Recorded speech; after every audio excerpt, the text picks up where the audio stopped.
Hello, hello, Bethany here with Just Be Scrap. Welcome. Real quick, I wanted to share with you the very first junk journal that I ever did. I was so thrilled with the way this turned out that I haven't done anything with it yet. How silly is that? I know. My covers actually I did with canvas, with raw canvas that I found at Joann's. And then to give it a little bit more sturdiness, I just sewed it onto some grunge paper. Not grunge board, but grunge paper. And surprisingly enough, my sewing machine allowed me to do that. And so that's how I did the cover. I did two holes to get my papers through it. And I just used some eyelets in there to get all my pages attached. And then I just used some twine or some twine to get each of my papers on. I did find this image online just on a search for vintage images or something, and then I printed it off on cloth paper.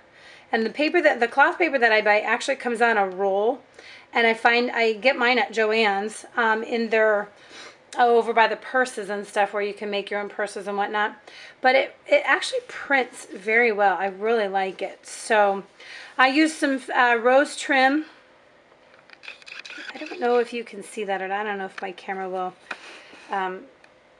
catch that or not. And then just different pieces that I've added in. You can't really see them, but they're aluminum roses.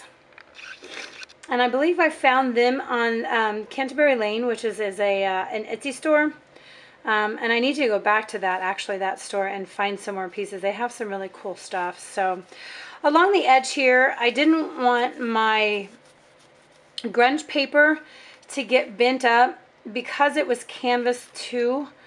So I put one of the 7 Gypsies metal trim pieces right there just to protect that piece from getting a wear and tear from the closure. I used a Tim Holtz hitch fastener right there, and then of course the 7 Gypsies elastic piece right here. I did cover right there where I had my canvas ending on both the front and back covers. Actually I did not, yeah, I did on this too, just because I didn't want that canvas to fray up and tear off. Now along the side here, I'm not so concerned about it because eventually, I guess if it gets too deep, it'll hit that sewing line and it'll be fine. So I wanted to keep it really organic, rustic, if you will. It's not really country, but it reminds me of a rustic look. I did some, just some inking, distress inking inside on that paper just to kind of make it go along a little better. And then my pages are just random pages thrown in. I just used up some of my stash, some papers that I've had in there forever that needed to be used, and made pockets here. And oh, that's funny. I didn't know that was in there. Little Mickey Mouse card. But there's some pockets here.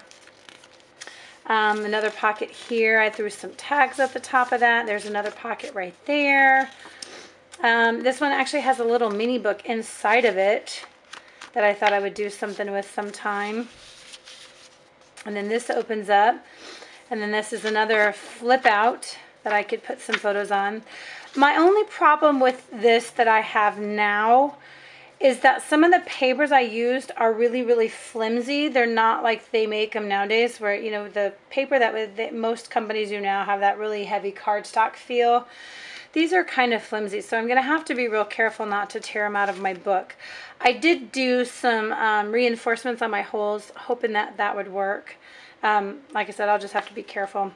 Here's a die cut pocket that I have. I just adhered it right to the front of the next page, and that happens to be a pocket page as well, with some just some cardstock squares to pull out. This is a pocket this way, and then it has a very small pocket on the inside that you can hardly see. This is a 7 Gypsies paper I love, but I sewed it right down the middle and then sewed it on both ends and made a little pull-out tag. So these little tags pull out. And that is a that is a Stampin' Up's tab top punch right there that I use to hold my tags in.